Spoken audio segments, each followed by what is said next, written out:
Hello, hello. I'm just going to get us started here.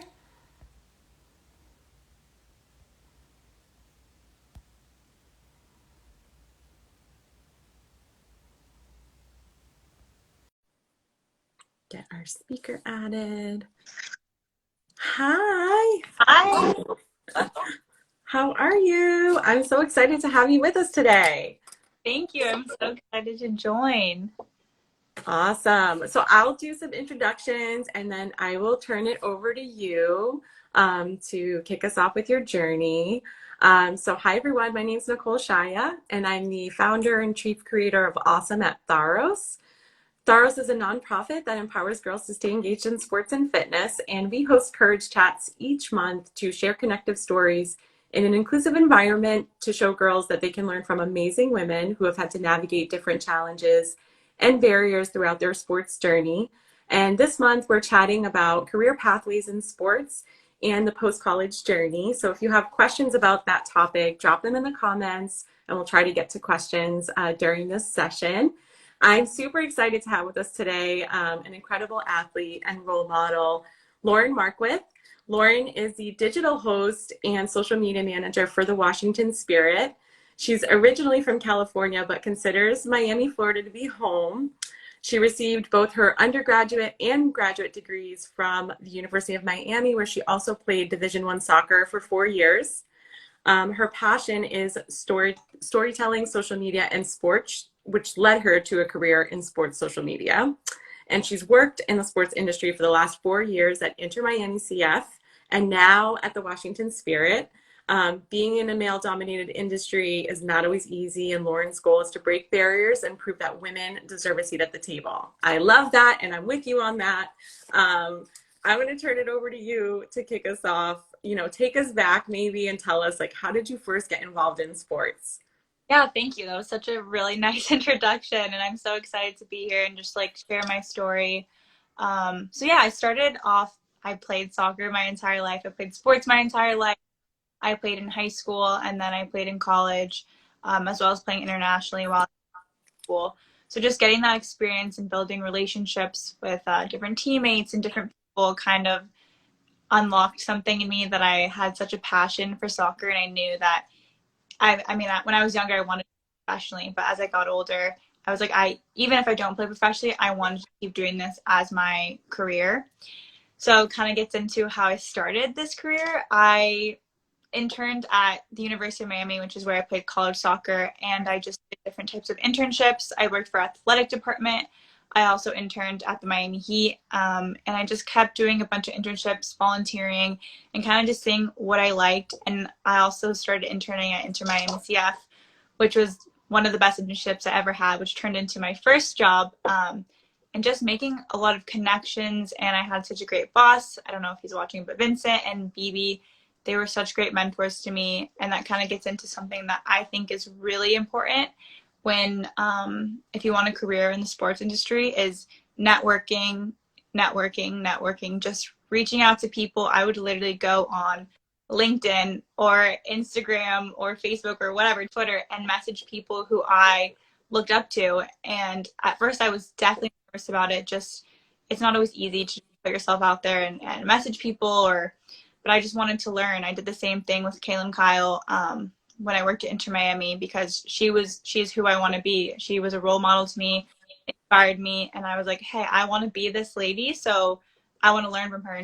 And that worked. She responded to me, and then we became very close, and I consider her also a mentor to me. And just, I did that with Jenny Chu. So I do that with a lot of people that I look up to and like aspire to be. So that's a piece of advice I have. Just network and reach out, and don't be afraid to sometimes look a little strange, but it might turn out and work for you. I know we chatted about before importance of mentorship, and I kind of just said that even now, with I think like 4 years under my belt in this industry, I still reach out to my mentors all the time. And when I worked at Inter Miami and left to go to the Spirit, my mentors were the ones in my corner helping me, because it's a hard decision to decide to, leave a job that you love and a company that you love and take a scary but exciting step in your career. and I wanted to do more on camera stuff. I wanted to take a life personal choice to go somewhere else as well. So having your mentors to ask who have been through that is so important, because without that, I don't know if I would have taken this leap of faith, which turned out to be such a great opportunity. I've met so many wonderful people. I've grown professionally as well as personally. So yeah, it's been so great. I'm trying to think what else. That's awesome. Well, I'm curious, like, did you weigh different options, like, especially as you approached, like transitioning out of college, right? And especially like transitioning from playing to now just working in the sport. Like, what was that like? And did you weigh different options career wise? Well, yeah, for sure. When I graduated professionally, but I graduated during COVID, which was super unfortunate. And I already had this internship at Miami, and I had this full-time offer. So I decided, you know what, maybe this is a sign. I'm a really big person who believes in signs. Like, maybe this is a sign for me to, lace up my boots and start my career. And it was hard. It was a hard decision. But like I said, having those mentors and having those people in your corner to talk to is so important. So I decided, but it was tough. And then I started off in videography because I just wanted to get my foot in the door. And that's kind of what I would give advice to people is, when you're starting off, like, don't be picky about what you want to do. Just get your foot in the door, work extremely hard, network, and always remember, in the back of your mind, remember like what you want to do. So I knew I wanted to be on camera, but I needed to get my foot in the door. So I started off in videography, and I learned so much there. And so I'm glad I did that, because I think that learning videography, learning editing, learning all the skills helps me ultimately become on air and kind of know the whole process of everything. So I don't regret that at all. And I use that in my day to day. I mean, I got the job at the Spirit for being the host, but as well as a social media manager. So I know how to edit. I know how to do on-camera things. So all the skills that I've learned, which maybe I didn't want to start off in video, has helped me ultimately grow into the person that I am. So I knew that. And then after a year, I said, hey, I still remembering that I want to do this on-air goal. So I pitched ideas to my boss. I went above and kind of outside of my job description, and I would just keep pestering him, and he really believed in me. So he gave me these opportunities to kind of just go with it. And I think that, I was definitely lucky that my boss was supportive of me.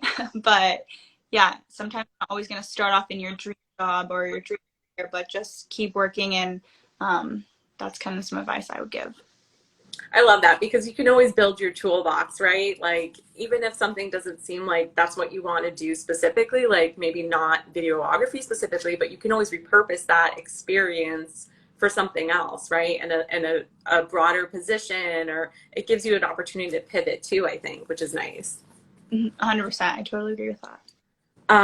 So we chatted about mentorships and building connections, and getting support in your career path. Like, any other advice there for how to connect with people? You seem to use LinkedIn to reach out to people, and like your network within your like academic, college experience.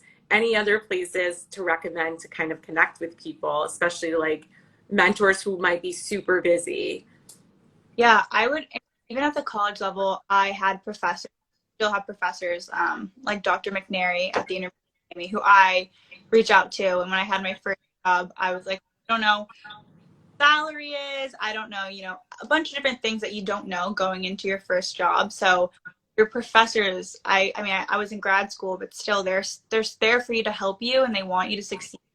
So reaching out to them, I was scared to do that, because I'm like, oh, they're my professors. They have so much things going on. But I would reach out to my professors, and I still talk to Dr. McNair to this day. So you can just look around people who are around you, but also like, if you like I said, out to Kaylin Kyle, who is like super big in this industry. So you can shoot for people, and maybe they'll answer, maybe they won't, but you won't know unless you try. I love that. That's so true. I totally agree with that. So this next question is kind of a big question, but I love this question. So like, what do you think it's going to take for more women to have a seat at the table in the sports industry? And along those lines too, like, if you could wave a magic wand, what would you ideally want to see for the future of women in sports? Oof, I know that's a tough one. I think just from bottom, more representation. um, even working at sports, the two sporting teams that I have, just seeing more women at VP levels, at top executive levels, I think is inspiring for me, because when I was in a lot of females, especially in the roles making those decisions.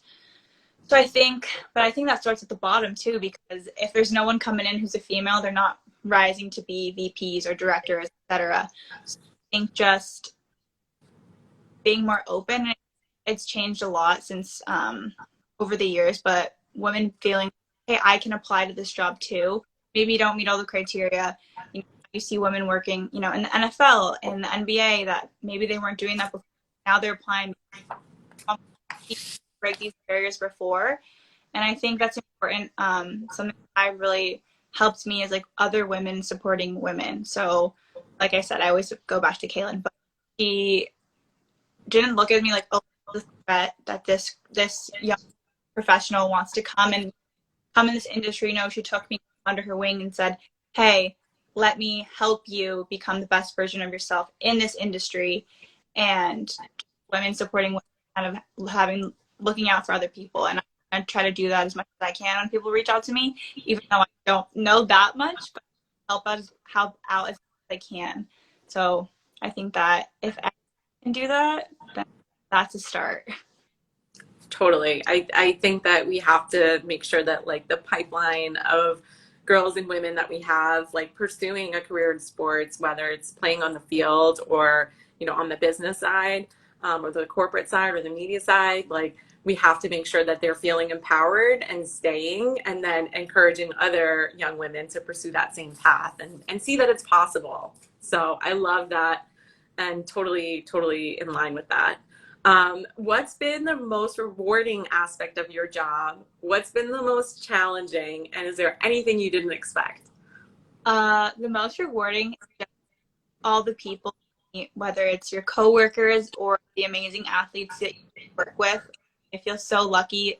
I mean, at Inter Miami too, but especially now with the Spirit, I work with such athletes that are badass women on the field, off the field. So it's just inspiring to me, and I feel so lucky to be a part of the team.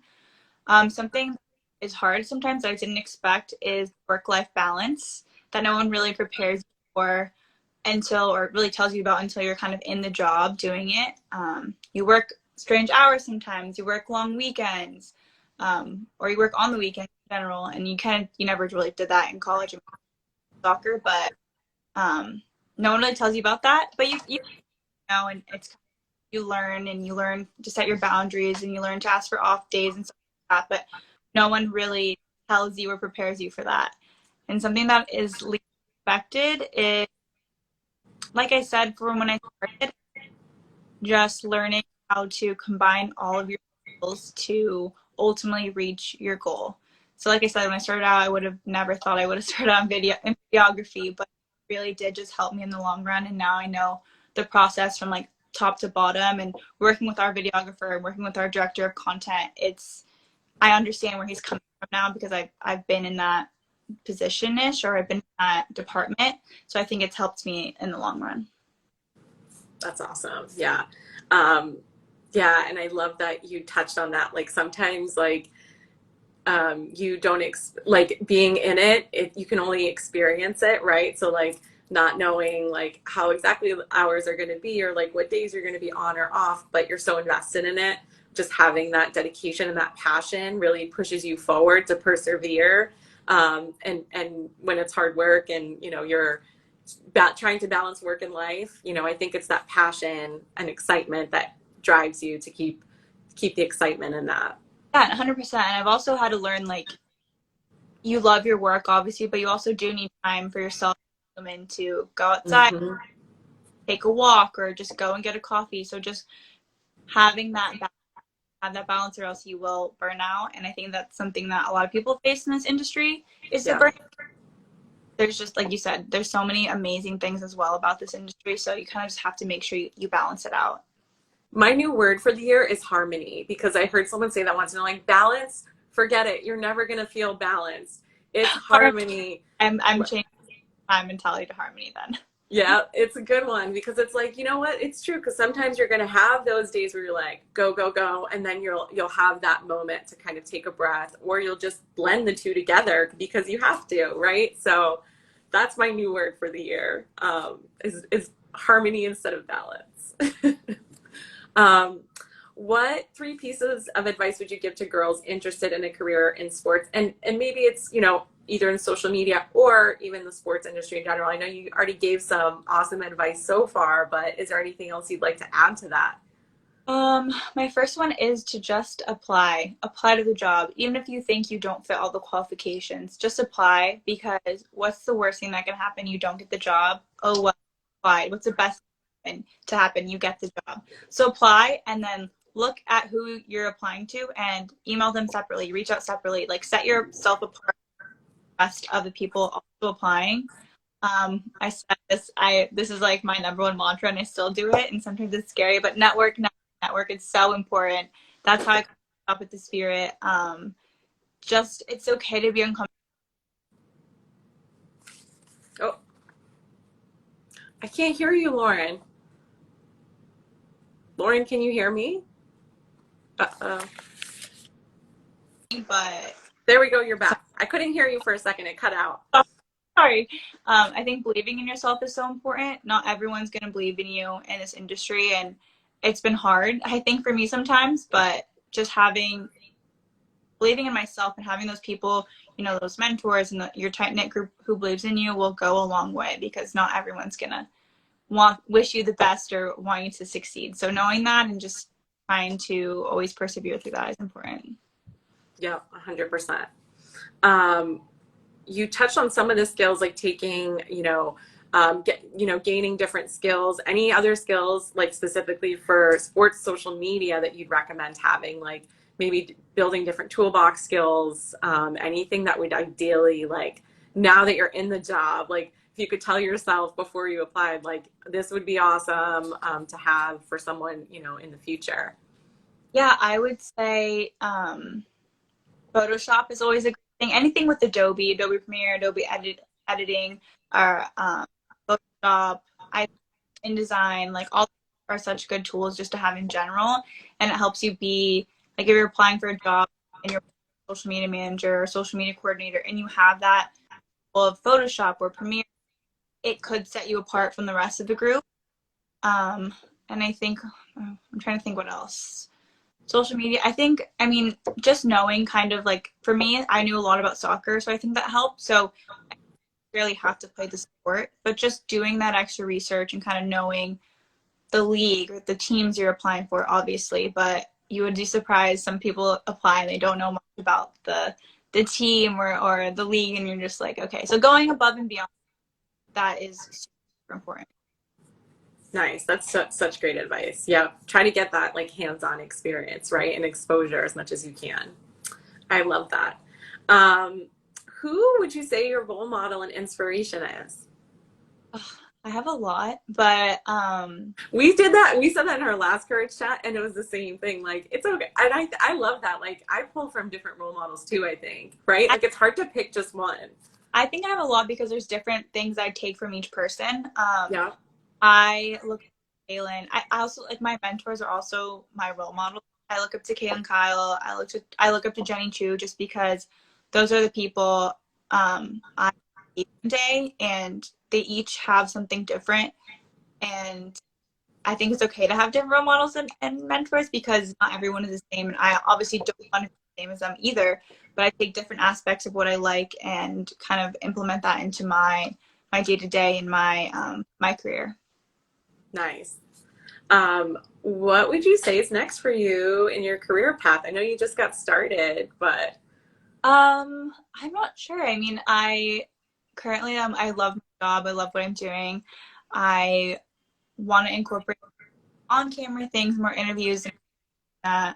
Like you said, I kind of just started. It's like my third, 3.5 months, fourth year. So I am just trying to enjoy the ride that I'm on right now. But I always do like free work, and I always look for other freelance opportunities and stuff like that. But eventually, I want to just do on camera things and interviews and hosting. So in the future, that is what I want to do. But for right now, I'm very happy with my job, my career, my team.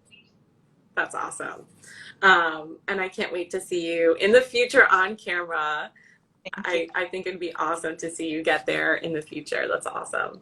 Um, what's your favorite sports or fitness experience? And it can be like a memory, it can be like a game that you played in or watched.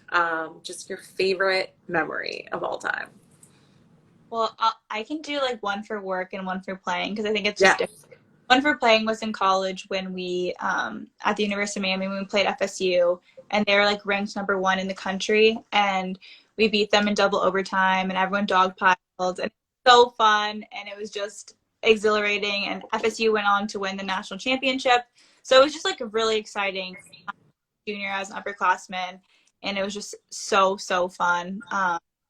And then for work, I think I like do color comp side for NWSL. And there's no like specific time. I guess when it was Carly Lloyd's like last home game, I got to call that game, and it kind of just she was like my one of my role models growing up, and being able to call her game, it was just like full circle for me, and it wasn't anything like special, but it was special for me because I was like, wow, like I'm getting to do what I always wanted to do, and I'm getting to do it with talking about Carly Lloyd, who is my opinion goat. So it Yeah. was for all to see it all kind of come together. That is amazing. Those are such good ones. And I love Carly Lloyd. I think she's definitely a great role model and just a true legend. So that's so cool. Thank you for sharing that with us. That's awesome. Okay, last question. If you want to answer it, do you watch any other pro sports besides the Washington Spirit, of course? I do. I watch a lot of soccer, but a different sport. I watch basketball. I'm a huge, huge basketball fan. I'm a Lakers fan. Grew up going to games with my dad and my mom and my family. So basketball, and that'd probably be the other sport I worked in if I did soccer, which I would always work in soccer, but in another life, basketball. That's I awesome. had when I interned at the Heat, but yeah, definitely love basketball. Cool. I didn't know that. That's awesome. I like basketball too. I'm kind of like I have a few different teams that I follow because I'm from Boston, so I love the Celtics always. But Also, some of them transferred to the Brooklyn Nets. So it's like I've been following all these different teams. that's so funny. Well, it's okay. I won't hold it against you that you're a fan. I know they have that like rival always, like the Lakers and the Celtics. Oh, that's awesome. Well, anything else that you want to share from your experience, your post-college journey? It's been awesome, like having you on and sharing your journey with us. And I think you gave us some great insight into what it's like to kind of pursue a career in sports, what some of the things that you need to do and focus on. But anything else you want to add before we sign off? I think I'll just add that it's not always going to be easy, and sports is such an amazing career. And I think that people think like, oh, you work in sports, you're so lucky, and we are so lucky. But you have to remember that it is hard sometimes, and I'm sure that's with any career. I'm just talking about this one because this is the career that I do. But so having those people in your corner is important. Having those, I like live off this because if I didn't have my mentors, I didn't have my people, it would be hard because you do work a lot of hours and you do work on the weekends. But having those people like in your corner is so, so important. And it is such a great industry. You get to meet, you get to experience so many cool moments. You meet so many cool people. And for me, I get to work in a sport that I absolutely love, so I feel really lucky. So yeah, that's all I want to say. Those are all good ones. Thank you so much, Lauren. You're awesome. We appreciate you. And thank you so much. Thank you. Bye. Bye.